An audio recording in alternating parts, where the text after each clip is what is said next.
Welcome to Love's Tender Flame. Tales of Romance. I'm Mardell. Reading Come Out of the Kitchen by Alice Duer Miller. Chapter 10. After the departure of the ladies, Tucker and Crane stood an instant in silence on the piazza. Solon, who had been waked from his customary afternoon nap by the frantic summons of Mrs. Falconer, was still a little confused as to all that had happened, and had gathered nothing clearly except that Burton was in some way very much to be blamed. "It's too bad," he observed, "to have them go off like that. We shall miss them, I fear." Crane was standing with his hands in his pockets, watching the tail light as it disappeared down the drive. "Let us avoid that, Tuck, by going away ourselves." "You mean to leave here?" "Why not? The experiment has not struck me as a very happy one. Our servants have gone, our guests have left us, and for my part I am eager to be off as well." The time had come, then, when Jane Ellen was to be friendless and out of a job. The third act was here. "Anything that suits you pleases me, Burton," said Tucker. "In that case," answered Crane, "I will telephone Reed to come over at once and make arrangements for giving up the house. We can't, I suppose, catch that night train, but with luck we may get away tomorrow morning." "You seem in a great hurry." "I'd like never to see the place again," returned Burton. In the moment of silence that followed this heartfelt exclamation, a figure came briskly around the corner of the piazza, a figure discernible in the light shed by the front door. "Oh, come here," said Crane. The figure betrayed no sign of having heard, unless a slight accentuation in its limp might be so interpreted. "What's your name?" shouted Burton. The old man looked up. "Yes, yes," he said in a high, shaking voice. "I'm lame. You're right there, sir. I've been lame these 20 years. Carrying down all them trunks has put such a crick in my back as never was." "I asked you your name," repeated his employer. "When I came, why, this afternoon, sir. It was your butler engaged me. I worked at the hotel here once, and Mr. Smithfield, he come to my wife and says, 'Susan,' he says, 'he be knowing her since he was a little boy.'" "Let me look at you," said Crane sternly, but the elderly man, still talking to himself, retreated into the shadow. And then Tucker was surprised to hear his host exclaim with violence, "By Jove, the young devil!" and to see him hurl himself off the piazza at its highest point. He would have landed actually on top of his decrepit servitor had not the old man developed an activity utterly unsuspected by Tucker, which enabled him to get away down the avenue with a speed that Crane could not surpass. "Well, well, what are we coming to?" Tucker murmured as he watched them dodge and double around trees and bushes. Presently they passed out of the light from the house, and only the sound of their feet beating on the hard avenue indicated that the fugitive had taken to the open. Solon was still peering nervously into the dark when at last his host returned. Crane was breathing hard and held in his hand a small furry object that Tucker made out gradually to be a neat gray wig. "Ah," said Burton, still panting and slapping his side. "I haven't run so hard since I was in college. But I should have got him if it hadn't been for his superior knowledge of the ground."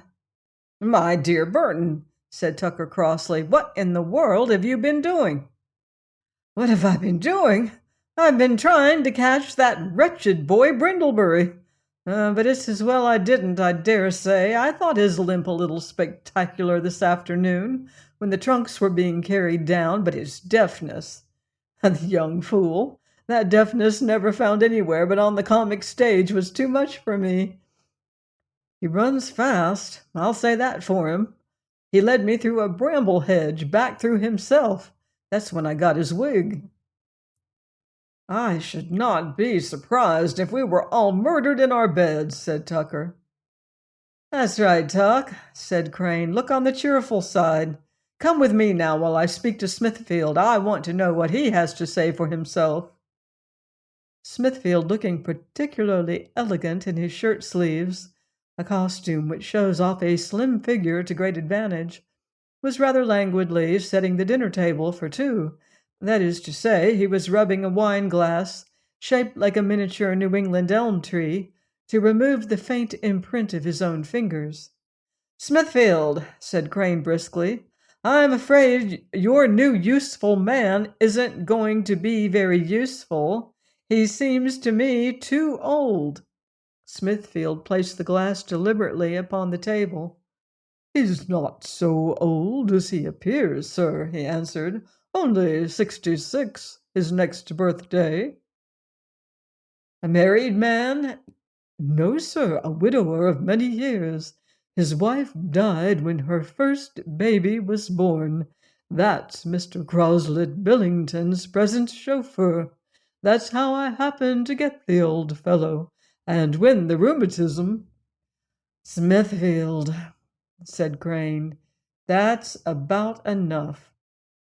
Put down that glass. Put on your coat and hat. And get out. You're lying to me, and you've been lying to me from the beginning. Don't stay to pack your things. You can settle all that with Mr. Reed tomorrow. Get out of my house, and don't let me see you again. And, he added, throwing the gray wig into his hands, there's a souvenir for you. Smithfield, without the least change of expression, caught the wig, bowed, and withdrew. And now, Tuck, Crane added, turning to his lawyer, I wish you would go and telephone Reed to come here at once and clear this whole thing up. Tell him I'll send the motor for him as soon as it comes back. It's dinner time now, observed Tucker. Ask him to dine, then, said Crane. I must go and see that Smithfield really gets out of this house. Both tasks had been accomplished when, at about 8 o'clock, Tucker and Crane again met in the hall. Smithfield had actually been seen off the place. Tucker had telephoned Reed and dispatched the motor for him, and now the sound of an approaching car was heard. That can't be Reed yet, said Tucker. There hasn't been time. Crane shook his head. It isn't the sound of my engine either, he answered. Headlights came sweeping up the drive, and a few minutes later Lefferts in full evening dress entered the house. I'm afraid I'm a little bit late, he said, but I missed a turn. For an instant Crane regarded him blankly. Then he remembered that once ages before, or perhaps no earlier than that very afternoon, he had invited Lefferts to dinner. And at the same time he realized what had not heretofore occurred to him, that there was no one in the house to serve dinner, except Jane Ellen, who had in all probability cooked dinner for only two. Reed might be there at any minute. It was really necessary, in so acute a domestic crisis, to put pride in his pocket and go downstairs and speak to his cook. He put his hand on Lefferts' shoulder. Awfully sorry, my dear fellow, he said, that things are not quite as anticipated. Tucker will tell you we have had a rather stormy afternoon. Give him his cigarette and a cocktail, Tuck, and I'll be back in a minute. He disappeared down the kitchen stairs. With what different feelings, he said to himself, did he now descend those stairs? But when he was actually in the kitchen, when Willoughby was once again bounding forward to greet him, and Jane Ellen was allowing herself that slow, curved smile of hers, he was surprised and disappointed to find that his feelings were, after all, much the same as before. Over his manner, however, he was still master, and that was cold and formal, in the extreme. "I wanted to speak to you, Jane Ellen," he began, but she interrupted. "This time," she said gaily, "I know what it is that you are going to scold about." "I am not going to scold." She laughed. "Well, that's a wonder." And glancing at him, she was astonished to find no answering smile. "Are you really angry at me?" she asked, "on account of this afternoon?" "This afternoon?" "Well, on account of that silly plan about Brindlebury. I did not know they were going to do it, and when it was done, well, I couldn't betray them, could I?" Crane made a gesture that seemed to indicate that he really had no means of judging what his cook might or might not do. "You believe me, don't you?" "Believe you?" said Crane. "I haven't considered the question one way or the other." "Why, Mr. Crane," said Jane Ellen, "whatever has come over you, that you should speak like that?"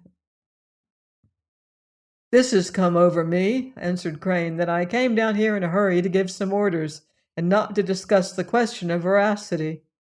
The figure of Jane Ellen stiffened. She clasped her hands behind her back. "And what are your orders?" she said in a tone of direful monotony. Crane, as has been stated, was no coward, and even if he had been, anger would have lent him courage. "There are two gentlemen coming to dine, four in all."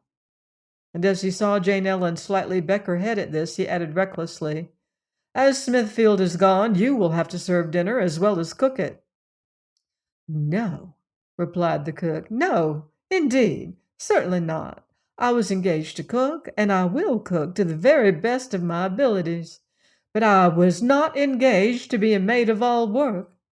You were engaged to do as you're told. There you are mistaken. Jane Ellen, you will serve dinner."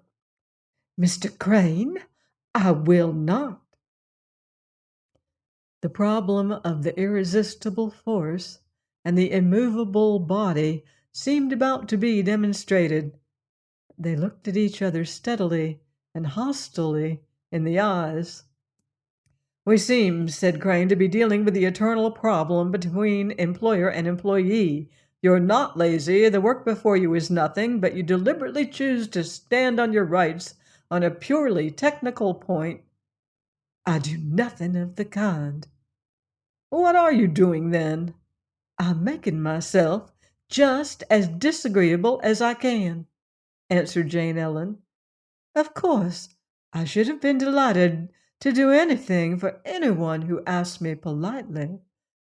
But when a man comes into my kitchen and talks about giving orders and my doing as I'm told and serving dinner while my answer is, he ought to have thought of his extra guests before he dismissed my brothers."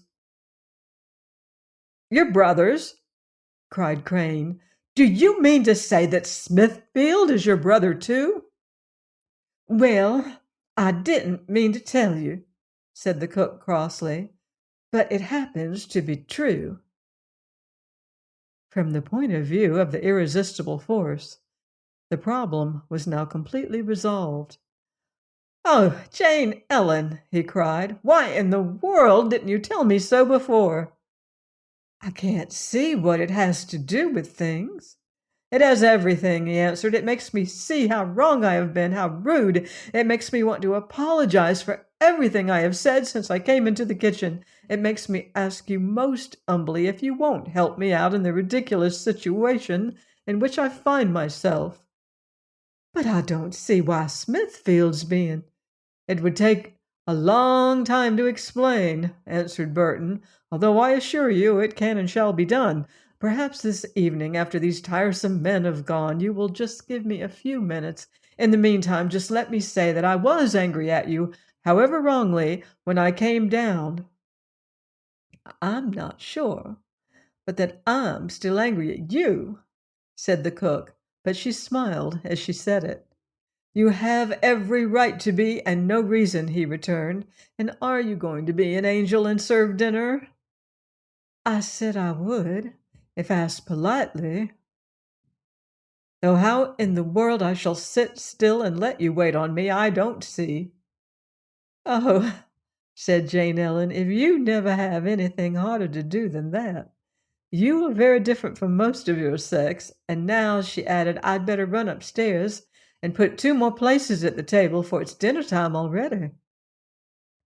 If I come back later in the evening, you won't turn me out of the kitchen." She was already on her way upstairs, but she turned with a smile. "It's your kitchen, sir," she said. Crane followed her slowly. It occurred to him that he must have a talk with Lefferts. He found him and Tucker making rather heavy weather of conversation in the drawing room. Tucker had naturally enough determined to adopt Mrs. Falconer's views of Lefferts. He had conformed with Crane's request and given the poet a cigarette and a cocktail, but he had attempted no explanation beyond an unsatisfactory statement that the ladies had been called away unexpectedly. "Nothing serious, I hope," Lefferts had said. "I hope not." Tucker had returned, and not another word would he utter on the subject. Lefferts was therefore glad to respond to Crane's invitation to come into the office for a few minutes and leave Tucker to the contemplation of his own loyalty. Left alone, Tucker's eager ears soon detected the sound of dishes in the dining room, and he knew that this could be produced by the hand of no other than Jane Ellen. The moment seemed to have been especially designed for his purpose, and he decided to take advantage of it. Jane Ellen was setting the table with far more energy than Smithfield had displayed. In fact, her task was almost finished when Tucker entered and, advancing to the mantelpiece, leaned his elbow on the shelf and smiled down upon her benevolently. "The time has come, sooner than we anticipated, when I can be of assistance to you, Jane Ellen," he said. "Yes, indeed, sir," she returned with a promptness that 15 years before would have made his heart beat faster. "Thank you for giving me the opportunity." "The finger bowls, sir," she interrupted, flicking a napkin in their direction. "They ought to be filled, not too full, sir. That's quite enough. It isn't a tub, you know. And now, if you've a match about you, and gentlemen always have matches, I believe, would you light the candles? And then, yes, I do think we're about ready now." Tucker, who could not very well refuse such trivial services when he was offering one much more momentous, poured a little water from the ice pitcher into the glass finger bowls, but he did it with such dignity and from such a height that he spilled much of it over the doilies. The cook did not reprove him directly, but she changed the doily with a manner that seemed to suggest that another time she would do the job herself. And when Tucker took a neat gold matchbox from his pocket and prepared to light the candle, she coolly took the whole thing out of his hands, remarking that he might set the shades on fire, and then they'd be in what she described as a nice way. Observing that she was about to leave the room, he put himself before the door. "I want just a word, Jane Ellen." "No time now, sir. Perhaps tomorrow morning." "Tomorrow will be too late. You must know this evening.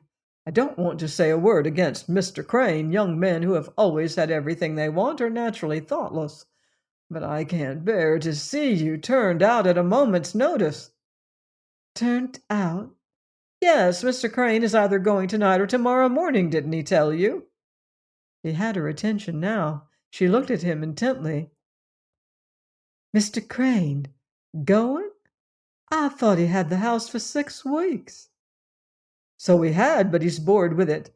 Miss Falconer is gone, and he sees no reason for staying on. He'll be off either at midnight or in the morning. You're about to lose your place, Jane Ellen." She stood staring before her so blankly that it grieved him to see her so deeply concerned about the loss of her position, and he pressed on. "I can't bear to think of your comfort being dependent on the caprices of Crane or anyone. Come to me, Jane Ellen. This is no life for you with your youth and beauty and charm. I could offer you a position that you need never leave, never, unless you wanted to. Please move from the door, sir. Not until you've heard me. And he moved toward her as if to take her in his arms. At some previous period of time, the Reveilles, presided over by a less elegant functionary than Smithfield, must have been in the habit of summoning the family to meals by means of a large Japanese gong that now stood neglected in a corner. To this Jane Ellen sprang and beat it with a vigor that made the house resound. The next instant Crane burst into the room. "What's the matter?" he exclaimed, and added, fixing his eyes on his lawyer, "What the deuce are you doing here, Tuck?" "I," said Tucker, "was giving Jane Ellen what help I could in setting the table." "Like hell you were." "Do you mean you doubt what I say?" "You bet I do." "And may I ask what you think I was doing?" asked Tucker. "I think you were making love to the cook." "Gentlemen, gentlemen," murmured the cook, "won't you please let me go down and attend to the dinner? The chicken will be terribly overdone." Nobody paid any attention to the request. "Well," said Tucker, "I certainly wouldn't turn a poor girl out at a few hours' notice, as you mean to do." "Who says I mean to? You told me yourself you meant to leave tomorrow. And what kind of a job were you offering her?" "I told you I was trying to help her." "And is that why she rang the gong?" "She rang, presumably, because dinner was ready." "There's another presumption that seems to me more probable." "Burton, I shall not spend another night under your roof." I had reached the same conclusion. Tucker turned with great dignity. "The trouble is," he said, "that you have not the faintest idea of the conduct of a gentleman." And with this he walked slowly from the room. The cook did not now seem so eager to get back to the kitchen. She stood twisting a napkin in her hands and looking at the floor, not unaware, however, that her employer was looking at her. "The trouble really is, Jane Ellen," he said gently, "that you are too intolerably lovely." "Oh, sir." "Oh, sir, oh, sir. You say that as if every man you knew had not been saying the same thing to you for the last 5 years." Jane Ellen had another of her attacks of dangerous candor. "Well, a good many have said it, sir," she whispered, "but it never sounded to me as it did when you said it." After this she had the grace to dart through the door and downstairs so fast that he could hear her little heels clatter on each step as she went. In the hall he found Tucker, standing under a lamp, studying a timetable, with glasses set very far down his nose. Opposite, Lefferts was leaning against the wall, his arms folded, and the expression on his face of one who has happened unexpectedly upon a very good moving picture show. Seeing Crane, Tucker folded up his timetable and removed his glasses. "Your other guest has just arrived," he observed. "Oh, is Reed here?" "Yes," said Lefferts. "He's in your office, taking off his coat." "And you may be interested to know," added Tucker with a biting simplicity that had impressed many juries in its time, "you may be interested to know that he is the man I found kissing Jane Ellen last week." "What? Reed?" cried Crane with a gesture that might have been interpreted as ferocious. Hearing his name called, Reed came hurrying out. "Yes," he said, advancing with outstretched hand. "Here I am. Sorry to be late, but I was ready before—" "We'll go in to dinner," said Crane shortly. Tucker and Reed moved first toward the dining room. Lefferts drew his host aside. "Just one moment," he said. "You went off so quickly. When that gong rang, that I did not have any chance to tell you how I feel about your generosity. It makes. Crane grasped his hand. You have an opportunity this very moment, he replied, to repay me for anything I have ever done or may do for you. Talk, my dear fellow, talk at dinner. Do nothing but talk. Otherwise, I shall knock those two men's heads together. Leffert smiled. I doubt you'd get much sense into them, even if you did, he murmured. No, answered Burton, but I should have a great deal of enjoyment in doing it. Join me next time for another romantic chapter of Come Out of the Kitchen by Alice Duer Miller, here on Love's Tender Flame. Until then, love deeply and live beautifully.